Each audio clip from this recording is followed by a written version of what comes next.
It's Thursday, August 22nd. I'm Alex Mahadavan, here to report the daily headlines. But before we get to that, the Observer celebrated the 10th anniversary of the Ringling Bridge this week with several articles and a video. Make sure to grab a copy of the Sarasota or Longboat Observer, and here's a sneak peek of the video. My name is Brent Parker. I'm an architect. The firm is Parker Walter Group. And we were indirectly supporting the bridge. We were designing this building, the Phoenix, just prior to the construction of the bridge. And it didn't take us very long to figure out that the bridge was going to be a very positive attribute to what we're looking at, what we're experiencing here. We thought that was just not a real super idea, that one, you know. So that you have to consider some other option. When you put a big bridge between St. Armand's and the crossing there in 41, you can put 20 lanes, but the traffic remains the same, you know. It's become very meaningful to me in terms of metaphorically. I live out on Longboat Key, and it represents the transition for me from the city, Sarasota, the vibrance, the energy, the cultural arts, out to a retreat or a sense of peace and grounding out on the beautiful keys that the west coast of Florida offers. You can look everywhere. I love the beauty. We often see different water ripples that we wouldn't see otherwise, or birds, or just everything. It's just a wonderful view up there. Now back to the headlines. Deputies arrested a Sarasota firefighter and his wife yesterday for prescription drug fraud. The Sarasota County Sheriff's Office charged Claiborne Moulton and his wife Shannon with obtaining a controlled substance by fraud among 80 total offenses yesterday. Claiborne Moulton has been placed on administrative leave pending an investigation. The Longboat Island Chapel's bubbling fountain waterfall statue of wisdom has been stolen out of its back garden. If the statue, dedicated to the Reverend Dr. Charles Shook, is replaced directly, no questions will be asked.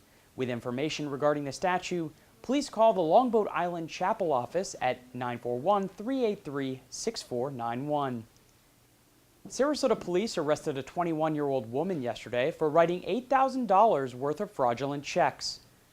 According to police reports, Abby Sloan stole 23 checks from Lucia's Pizza earlier this month and forged checks to herself and her boyfriend. Mote Marine Laboratory scientists have had a whale of a time studying the world's biggest fish. Their work, published in a science journal Wednesday, shows whale sharks' international journeys and their relationship to the largest whale shark feeding hotspot known to science. A recent property purchase by Rosemary District Condo Association gives a whole new meaning to "not in my backyard." The Alinari Condominium Association bypassed community meetings and public hearings and bought 54,000 square feet of vacant space next to its own property last month, so residents would have the final say in its development. The state readies 19 acres of land in East County for a possible sale. A preliminary surplus lands list from the State Department of Environmental Protection includes the parcel, a strip at Dam Road and State Road 64 East, on a list of 5,300 acres in Florida that the state will potentially sell. The City of Sarasota's grand vision for the State Street parking garage puts little emphasis on parking. On August 29th, the City Commission will consider a proposal for a 100-room hotel, 30 residential units, and 18,000 square feet of retail space at the planned parking garage. Newgate School started school on the water yesterday at the Sarasota Sailing Squadron. Students sailed in teams of 5 on 22-foot and 24-foot sailing boats. Newgate has partnered with the Sarasota Youth Sailing Association to learn community and team building skills. For more information and an in-depth look at these stories and more, go online to yourobserver.com daily, like us on Facebook, and follow The Observer on Twitter. And pick up a copy of the Longboat and East County Observer Wednesday and the Sarasota Observer and Pelican Press Thursday. And for more videos and fresh local content, go to the Observer YouTube page and press subscribe. You, your neighbors, your neighborhood.